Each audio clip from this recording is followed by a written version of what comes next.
Ngayong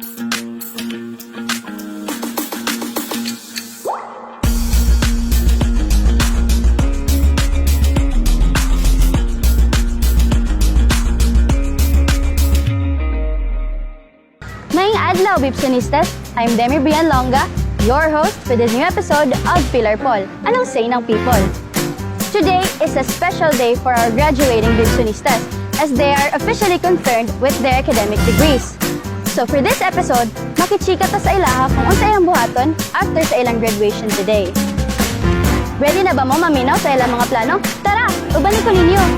Hi, I'm Demi from the Pillar Publication, so congratulations! Can you please introduce yourself? My name is Jason Ripolio from Lukson, Nabalbiliran. Unsa imong na-feel nga after pila ka years naka-graduate na jud ka? Ako na feel is happy kay tungod na graduate din. Tanan hinaguan ako is ako na nakapot pero dili pa ni ang maunda nga pagka kuani mo pagpangabot din mag kurso pa nimo imuhang gi eskwelahan din pagkahuman makakita og angay nga maayo nga trabaho. Unsa imong mga plano after karon nga adlaw?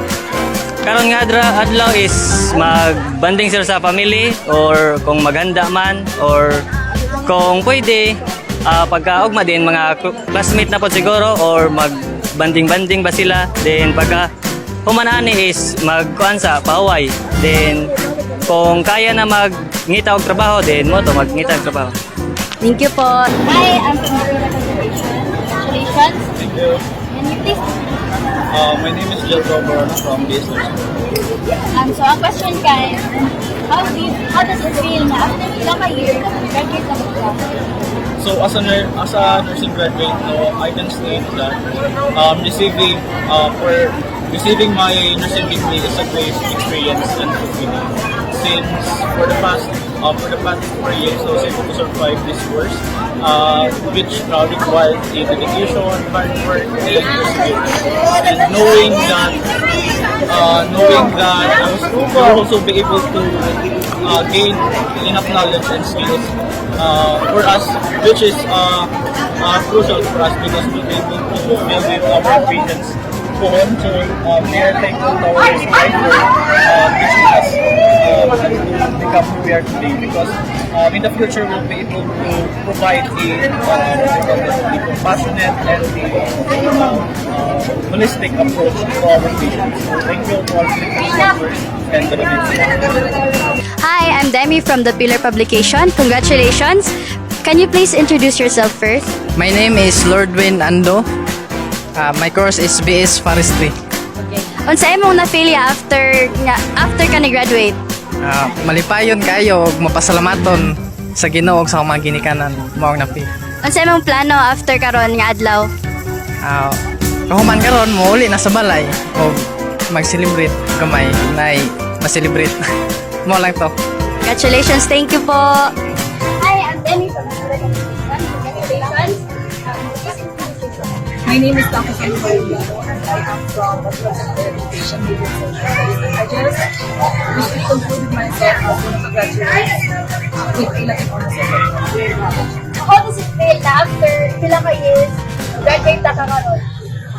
Actually, it's mixed emotions with kay upon receiving the award, it's very proud kay I am one of the lucky students na maka-recognize mga college studies so as one of the college students to do the honor. And going back to the question about the after the graduation, of course, there will be a celebration because it's a celebration time.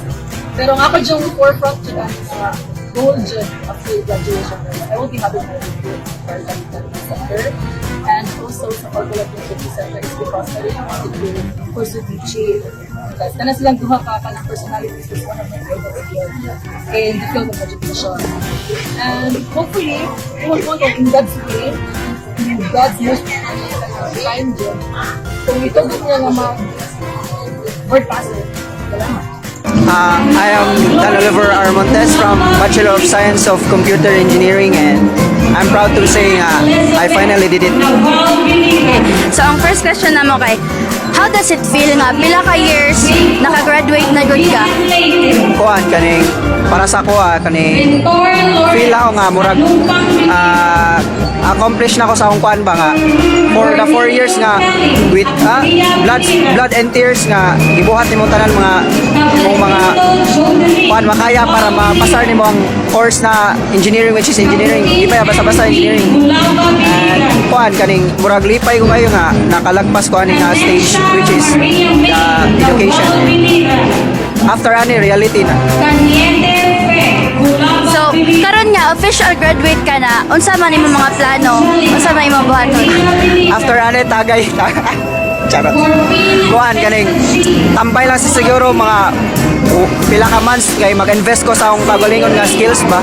Then after ana mo sulod ko na sa akong inline nga job. Hello po, I'm Demi Brian Longa from the Pillar Publication. Congratulations po. Please introduce yourself, sir.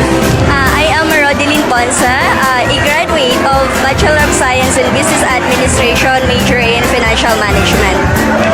How does it feel nga after pila ka years po naka-graduate na po ka karon? For now, medyo nagsisink in pa siya sa akin. Especially, I'm the type of person na, kumbaga, yung sense of accomplishment ko is, kumbaga, it takes time. So now, I'm still digesting what is happening. But deep within me, I am very grateful for this life, that I'm still alive despite the challenges that I've encountered along those years of studying. And aside from the life, I am also grateful for having my supportive parents here. I am so blessed to have them also sa mga friends ko that I get to see today on my very special day. So yeah, in this graduation day, I am just so thankful and also emotional because graduation is kumbaga it's an ending, and of course kumbaga bittersweet feeling siya. Karon po nga officially graduate na po ikaw. Unsa man po imong mga plano man graduation? After this ceremony, me and my family will going to have a family dinner at a local restaurant here sa Victorias po. And then, we would celebrate as kami lang, mag-family lang po. And then, tomorrow, I'll have time with my friends. Friends time. Because I have also friends na graduate sad. Hi, I'm Michaela Diwan from BSHM from SCB po. How does it feel nga after pila ka years naka-graduate na ka karon? Siyempre super grateful at the same time excited kasi lahat ng sacrifice and risks namin, meron na talagang kapalit na pwede namin magamit for the future. And I'm so grateful lang na umabot sa point na we're speechless na talaga. After this graduation po, unsa pa yung mga plans?